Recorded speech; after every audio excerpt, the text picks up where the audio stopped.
Audio Jungle. ముందుగా YTV ప్రేక్షకులకి నమస్కారం.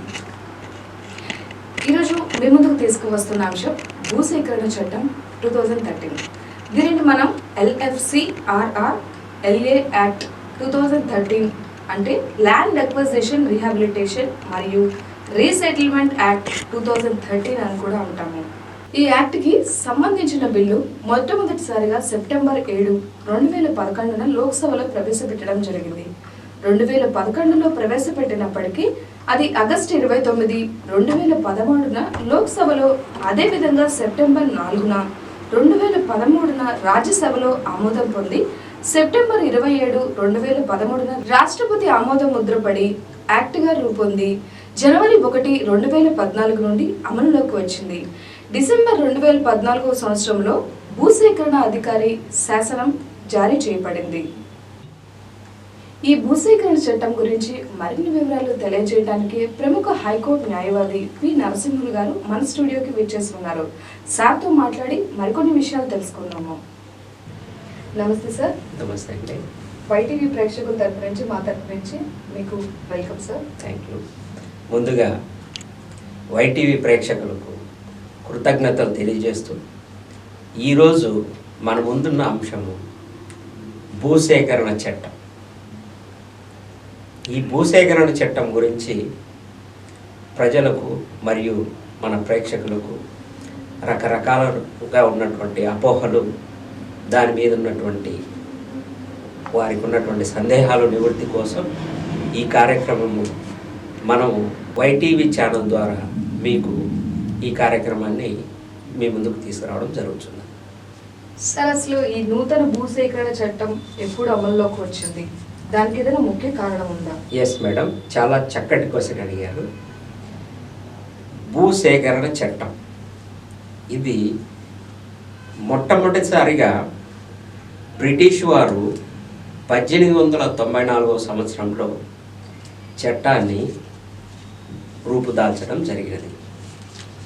1894 నుండి ప్రస్తుతము కొత్త చట్టం అంటే right to fair compensation, rehabilitation, resettlement, land acquisition act 2013 వరకు చాలా సంస్కరణలు జరిగాయి.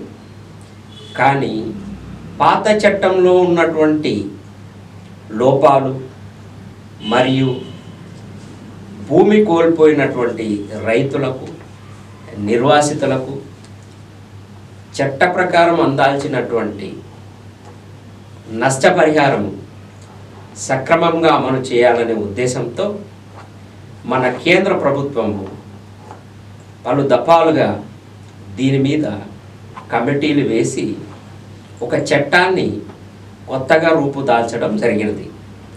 ఆ చట్టము 31/12/2013 వరకు పాత చట్టము అంటే ల్యాండ్ అక్విజిషన్ యాక్ట్ 1894 అమల్లో ఉన్నది. కానీ కొత్త చట్టము 1/1/2014 నుండి మన దేశంలో అమలుపరచడం జరిగినది. సార్, అసలు ఈ పాత భూసేకరణ చట్టానికి అలాగే కొత్తగా ఏర్పడిన భూసేకరణ చట్టానికి తేడాలు ఏమైనా ఉన్నాయా? దాని గురించి మాకు ప్రేక్షకులకి చెప్తారా? ఎస్ మేడం, మరి అక్కడ చక్కటి క్వశ్చన్ మీరు అడిగారు.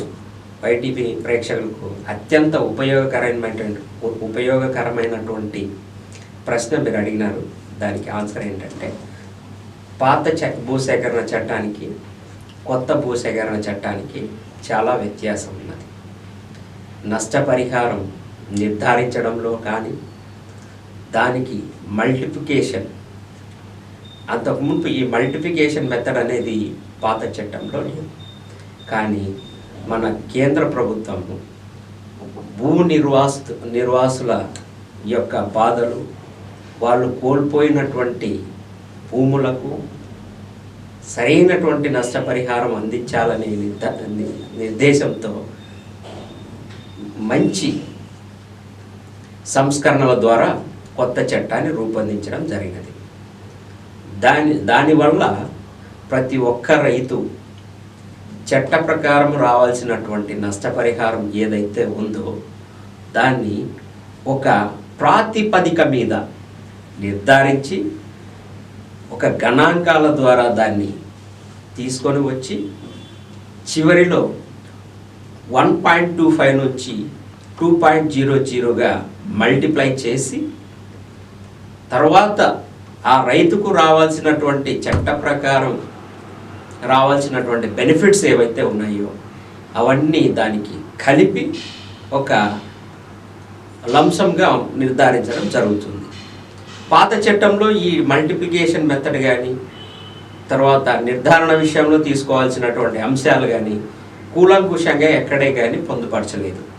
ఆ విషయాలు కొత్త చట్టంలో క్లియర్గా పొందుపరచడం జరిగింది. సరే, ఈ యాక్ట్ ప్రకారం నష్టపరిహారాన్ని ఎలా నిర్ణయించి పరిష్కరిస్తారు?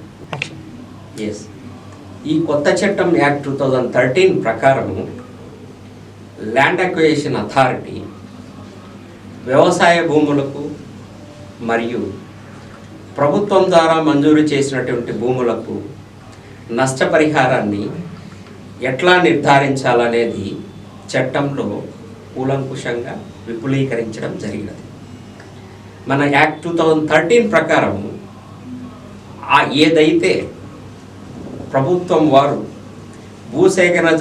భూసేకరణ ద్వారా జరిగినటువంటి భూములు పట్టణానికి కానీ జిల్లా లేదా మండల స్థాయిలో కానీ లేదంటే జాతీయ రహదారులకు ఏమన్నా దగ్గరగా ఉందా, ఇట్లాంటి విషయాలను కూలంకుషంగా పరిశీలించి ఈ ఏదైతే సేకరించబడినటువంటి పొలము కానీ భూమి కానీ లేదంటే కట్టడాలు కానీ రాబోయే రోజుల్లో ఈ అబ్నార్మాలిటీ లేదంటే రేట్స్ ఏమన్నా పెరగడానికి అవకాశం ఉన్నాయా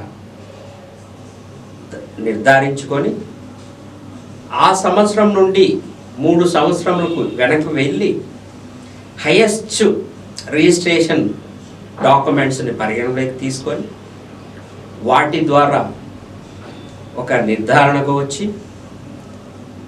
అదే ప్రకారము ఏదైతే నిర్ధారించాలని అనుకుంటున్నారో పరిహారాన్ని సంబంధిత రైతుకు చట్ట ప్రకారము నోటీసులు అందజేసి ఒక తేదీని ఆ నోటీసులో పొందుపరిచి నష్టపరిహారం కొరకు ఈ రోజున మీరు మీకున్నటువంటి ఆధారాలతో మా దగ్గరకు వచ్చి ఎంక్వైరీలో అటెండ్ కావలసిందిగా ఒక నోటీస్ అనేది అందజేయడం జరుగుతుంది.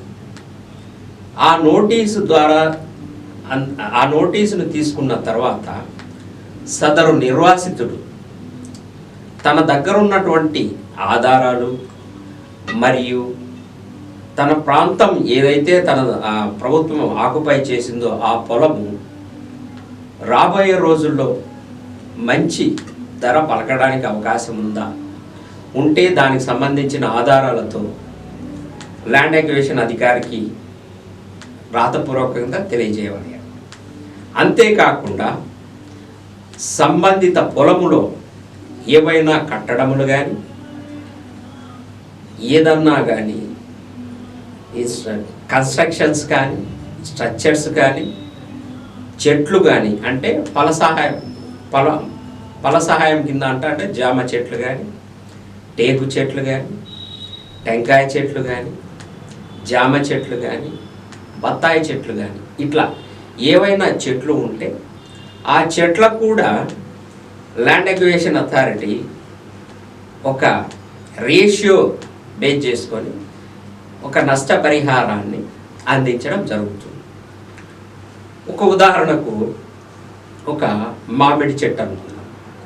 మామిడి చెట్టు ప్రస్తుతము సదరు పొలంలో ఆ చెట్ల వయసు ఎంత ఉంది దాన్ని పరిగణలోకి తీసుకొని తర్వాత దాన్ని జీవితకాల పరిమితి అంటే 15 సంవత్సరంల 25 సంవత్సరంల ఒక క్యాల్కులేషన్ వేసి ఒక మొక్కకు ఆ మొక్క 20 సంవత్సరములలో ఎంత క్రాపు ఎంత ఫల సహాయం రైతుకి అందిస్తుందో ఒక లెక్క కట్టి దాని ద్వారా ఒక్కో మొక్కకు సంవత్సరానికి ఎన్ని పండ్లు పండుతాయి అవన్నీ ఒక నిర్ధారణకు వచ్చి ఒక్కో పండుకి ఒక ధర నిర్ణయించడం జరుగుతుంది. ఆ ధర ప్రకారము 20 సంవత్సరములకు నష్టపరిహారాన్ని క్యాల్కులేట్ చేసి దాన్ని కూడా చట్టంలో ఆ పరిహారంలో పొందుపరిచి ఒక నష్టపరిహారాన్ని అనేది రైతుకు అందజేయడం జరుగుతుంది. సార్, అసలు భూమి కోల్పోయినటువంటి రైతులు ఉంటారు కదా, అవును. వాళ్ళు సరైన నష్టపరిహారం కనుక లభించకపోతే వాళ్ళకి చట్ట ప్రకారం వాళ్ళు ఏం చేయాలంటారు? మరి యొక్క ప్రయోజనకరమైనటువంటి చక్కటి క్వశ్చన్ వైటీవీ ద్వారా మీరు సంధించారు, అడిగారు. ప్రేక్షకులకు చాలా ముఖ్యమైన విషయం ఇది. జనరల్గా ల్యాండ్ ఎక్విజిషన్ అథారిటీ నష్టపరిహారాన్ని నిర్ధారించేటప్పుడు కొన్ని ఫాలో కాకోకుండా చట్ట ప్రకారం అందాల్సినటువంటి పరిహారాలు సక్రమంగా గణించకపోవడం వల్ల సరైనటువంటి ఆధారాలు రైతు సమర్పించినా కూడా వాటిని పరిగణంలోకి తీసుకోకుండా ఒక అవార్డు అనేది ఏదో నామకావాస్తుగా పాస్ చేయడం జరుగుతుంది. ఇక్కడ ఇంకోటి ముఖ్యమైన విషయం ఏంటంటే, జనరల్గా ఒకప్పుడు ప్రభుత్వము మంజూరు చేసినటువంటి అసైన్మెంట్ ల్యాండ్స్ వాటిని ప్రభుత్వం సేకరించినప్పుడు సంబంధిత రైతుకు కేవలం ఎక్స్గ్రేషియా రూపంలో నామకావాస్తుగా ఏదో పరిహారం చెల్లించడం జరుగుతుంది. కానీ కొత్త చట్ట ప్రకారం మరియు కేంద్ర రాష్ట్ర ప్రభుత్వాలు ఆ యొక్క నిరుపేద రైతు అంటే ప్రభుత్వం ద్వారా మంజూరు చేయబడినటువంటి భూమిని ప్రభుత్వం తిరిగి ప్రాజెక్టుల కోసం కానీ ప్రయోజనాల కోసం కానీ తీసుకున్నప్పుడు వాళ్ళకు కూడా సరైన రీతిలో న్యాయం చేయాలనే ఉద్దేశంతో చట్టాన్ని సవరించుచు ఈ కొత్త చట్టంలో ఒక సెక్షన్ అనేది పొందుపరచడం జరిగినది. దాని ప్రకారం ఏంటంటే తర్వాత దాన్ని బేస్ చేసుకొని వివిధ రాష్ట్ర ప్రభుత్వాలు స్పెషల్గా లోకల్గా యాక్ట్ని అమెండ్మెంట్ చేసుకుంటూ కొన్ని జీవోలు కూడా విడుదల చేశారు. దాని ప్రకారం ఏంటంటే ప్రభుత్వం మంజూరు చేయబడినటువంటి ప్రభుత్వ భూములకు కూడా సదరు రైతుకు ఏవైతే ప్రైవేట్ పట్టా ల్యాండ్స్కి ఒక నష్టపరిహారాన్ని నిర్ధారిస్తారో అదే విధంగా ఈ ప్రభుత్వ భూములకు కూడా నష్టపరిహారాన్ని ఇవ్వాలని చెప్పేసి చాలా సందర్భాల్లో జీవోలు వదిలినారు. చట్టం కూడా దాన్ని ధృవీకరిస్తూ వస్తున్నది. రాష్ట్ర ఉన్నత న్యాయస్థానం కానీ అత్యున్నత న్యాయస్థానం కానీ వివిధ జడ్జిమెంట్స్లో నిర్ధారించడం జరిగింది. ఇక్కడ మనం విషయం ఏంటంటే సదరు ల్యాండ్ ఎక్విజిషన్ అథారిటీ సరైనటువంటి నష్టపరిహారాన్ని నిర్ధారించినప్పుడు భూమిని కోల్పోయినటువంటి రైతు అవార్డు తీసుకున్న తర్వాత లేదంటే అవార్డు పాస్ చేసిన తర్వాత 6 వీక్స్ అంటే 6 వారాల్లో ఒక రిప్రజెంటేషను సంబంధిత ల్యాండ్ ఎక్విజిషన్ అథారిటీకి సమర్పించాలి. ఆ రిప్రజెంటేషన్ని సంబంధిత ల్యాండ్ ఎక్విజిషన్ అథారిటీ ఎవరైతే అవార్డు పాస్ చేస్తారో అతను కూలంకుషంగా పరిశీలించి సెక్షన్ 64 ప్రకారం ఒక అథారిటీ అనేది ఎస్టాబ్లిష్ చేసినారు. దాన్ని competent authority under the provisions of act 30/2013. మనం పెట్టిన రిప్రజెంటేషను తర్వాత ల్యాండ్ ఎక్విజిషన్ అథారిటీ పాస్ చేసినటువంటి అవార్డు ఇతరత్ర సంబంధించిన ఆధారాలతో సంబంధిత ల్యాండ్ ఎక్విజిషన్ అధికారి ఆ అర్జీని సరైనటువంటి నష్టపరిహారాన్ని నిర్ధారించాలని అని కాంపిటెంట్ అథారిటీకి రెఫర్ చేయడం జరుగుతుంది. ఇక్కడ రైతుకు అత్యంత ప్రయోజనకరమైనటువంటి సెక్షన్ ఏదన్నా ఉందంటే సెక్షన్ 64. జనరల్గా దాని ప్రకారం ఏంటంటే ఒకవేళ ల్యాండ్ ఎక్విజిషన్ అథారిటీ తెలిసో తెలియకో సరైనటువంటి నష్టపరిహారం ఇవ్వనప్పుడు దాన్ని అగైన్ ఫర్దర్గా ఫ్రెష్గా ఆ ఆధారాలన్నీ పునఃపరిశీలించి సరైనటువంటి పరిహారాన్ని నిర్ధారించడానికి ఒక కాంపిటెంట్ అథారిటీని ఎస్టాబ్లిష్ చేయడం జరిగింది. ప్రస్తుతానికి మనకు రాయలసీమకు చూస్తే మన రాష్ట్రంలో పర్టికులర్గా తిరుపతిలో ఉంది, ఇక్కడ విజయవాడలో కూడా ఉంది.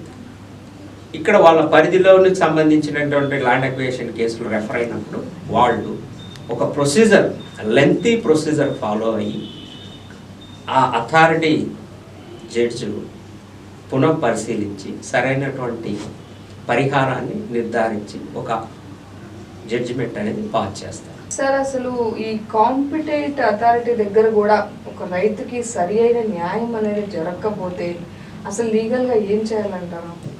ఎస్ మేడం, జనరల్గా ల్యాండ్ అక్విజిషన్ అథారిటీ అనేది just like quasi judicial authority.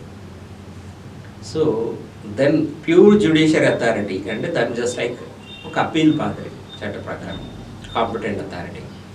అక్కడ ఉన్నటువంటి కాంపిటెంట్ అథారిటీ ప్రిసైడింగ్ ఆఫీసరు జనరల్గా ప్రొసీజర్ అంటే సివిల్ ప్రొసీజర్ కోడ్ ఏదైతే ఉందో సాక్ష్యాధారాలని నిర్ధారించాలన్నా, తర్వాత ఆ డాక్యుమెంటరీ ఎవిడెన్స్ని పరిగణనలోకి తీసుకోవాలన్నా కూడా సిపిసి ప్రొసీజర్ ఫాలో అయ్యి క్లియర్గా ఈ సాక్ష్యాన్ని డాక్యుమెంటరీ ఎవిడెన్స్ని తీసుకొని ల్యాండ్ అక్విజిషన్ అథారిటీ పాస్ చేసినటువంటి అవార్డు నిర్ణయించేటటువంటి నష్టపరిహారం చట్టానికి అనుకూలంగా ఉందా లేదంటే చట్టానికి వ్యతిరేకంగా ఉందా అనేది పరిశీలించి ఇతనికి రావాల్సినటువంటి నష్టపరిహారం తగిన రీతిలో పారదర్శకంగా నిర్ధారిస్తూ ఒక ఉత్తర్వు పాస్ చేయడం జరుగుతుంది. అప్పటికీ కూడా రైతు తను సమర్పించినటువంటి ఆధారాలు ఏమన్నా సక్రమంగా పరిశీలించలేదని భావించినప్పుడు దాని మీద నెక్స్ట్ రాష్ట్ర ఉన్నత న్యాయస్థానానికి వెళ్ళడం జరుగుతుంది. అంటే రాష్ట్ర హైకోర్టు నందు ల్యాండ్ అక్విజిషన్ అప్పీల్ దాఖలు చేస్తారు. అక్కడ హైకోర్టు ఆ అవార్డుకు సంబంధించినటువంటి మొత్తం ఆధారాలన్నింటినీ పరిశీలించి క్షుణ్ణంగా దాని మీద వాదనలు జరిగిన తర్వాత ఇతరుకు నిజంగా కిందన ల్యాండ్ అక్విజిషన్ అథారిటీ దగ్గర కాంపిటెంట్ అథారిటీ దగ్గర ఎక్కడైతే తప్పు దొరికిందో దాన్ని రెక్టిఫై చేసి సరైనటువంటి పరిహారాన్ని అందజేయడం జరుగుతుంది. సో దీని ద్వారా ఈ చట్టం ద్వారా రైతు ఒక పరిధిలో నేను నష్టపోతాను అనే భావన ఎప్పటికీ కలగదు. ఎందుకంటే ఒక ఉత్తర్వు మీద మరీ అతను ఒక న్యాయ వ్యవస్థ ద్వారా సరైనటువంటి పరిహారాన్ని పొందడానికి చాలా అవకాశాలు ఉన్నాయి. కానీ ఇక్కడ ఏం జరుగుతుందంటే ఈ మధ్యకాలంలో ఒక రకమైనటువంటి ప్రలోభాలకి లోను కావడం, తర్వాత ఆ నిర్ధారించేటప్పుడు సరైనటువంటి ఆధారాలతో వెళ్ళకపోవడం, వారు కూడా సక్రమంగా ల్యాండ్ అక్విజిషన్ అథారిటీస్ పరిశీలించకపోవడం, తర్వాత రైతుల్ని ఒక కన్సెంట్ అవార్డుకి ఒప్పుకో అని ఒత్తిడి తీసుకురావడం, మీరు గిన కన్సెంట్ అవార్డుకి ఒప్పుకోకపోతే మీకు రావాల్సినటువంటి పరిహారం ఏదైతే ఉందో అది జాప్యం జరుగుతుంది, వీలైతే ఇది కూడా రాదు అనే ఒక రకమైనటువంటి భావనను రైతుల మధ్యలో క్రియేట్ చేసి వాళ్ళని ఒక రకమైనటువంటి కన్ఫ్యూజింగ్లోకి నెట్టవేయబడుతుంది. కానీ రైతు తను కోల్పోయినటువంటి భూమికి, చెట్లకు, ఇతరత్ర స్ట్రక్చర్స్కు మరియు బోరుబావికి, పైప్ లైన్లకు, ప్రతి చిన్న అంశానికి చట్ట ప్రకారం సరైనటువంటి పరిహారం లభిస్తుంది. కాకపోతే ఇక్కడ ఏంటంటే ఓపిక, ఒక పేషెంట్ దాన్ని ఏమంటారంటే ఓపిక, ఒక సమయము అనేది తీసుకుంటుంది. ఒక స్టెప్ బై స్టెప్ వెళ్తే ఆ సమయాన్ని కూడా మనం సద్వినియోగం చేసుకోవచ్చు. స్టెప్ బై స్టెప్ అంటే ఒక చట్ట ప్రకారం వాళ్ళు నోటీస్ ఇచ్చినప్పుడు ఇమ్మీడియట్గా మనం స్పందించడము, దానికి కావాల్సినటువంటి ఆధారాలతో వాళ్ళ ముందర హాజరయ్యి వాళ్ళకి రాతపూర్వకంగా తెలియజేయడం, ఏదైతే రాతపూర్వకంగానూ ఆధారాలు సమర్పించినప్పుడు దాని మీద అక్నాలెడ్జ్మెంట్ తీసుకోవడం, ఇట్లాంటివన్నీ మనం జాగ్రత్తలు తీసుకుంటూ ముందుకెళ్తే కంపల్సరిగా ఇతను కోల్పోయినటువంటి దానికంటే ఎక్కువగా పరిహారాన్ని పొంది మంచి లబ్ధి పొందుతాడు. చట్ట ప్రకారం చట్టాన్ని సక్రమంగా అర్థం చేసుకొని దాంట్లో ఉన్నటువంటి ప్రయోజనాలని మనం కంపల్సరిగా పొందాలనే ఉద్దేశంతో మనం మొదలు పెడితే డెఫినెట్గా మంచి న్యాయమే జరుగుతుంది. న్యాయం జరగదు అనేది అసంభవం, కంపల్సరిగా మంచి న్యాయం జరుగుతుంది. సార్, మా ఆహ్వానాన్ని మన్నించి మా స్టూడియోకి వచ్చి మాకు అలాగే మా ప్రేక్షకులకి ఎన్నో విషయాలు తెలియజేసినందుకు ధన్యవాదాలు సార్. ముందుగా మీ ద్వారా వైటీవీ ప్రేక్షకులకు ఏదో నాకు తెలిసినది తెలియజేసినందుకు నేనే మీకు ప్రత్యేకంగా ధన్యవాదాలు తెలుసుకుంటాను.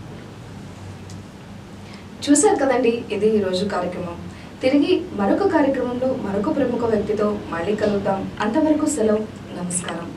మా వీడియో మీకు నచ్చినట్లయితే లైక్ చేయండి, షేర్ చేయండి, సబ్స్క్రైబ్ చేయండి, బెల్ ఐకాన్ నొక్కండి. మేము పెట్టే అన్ని వీడియోలు మీకు వస్తాయి.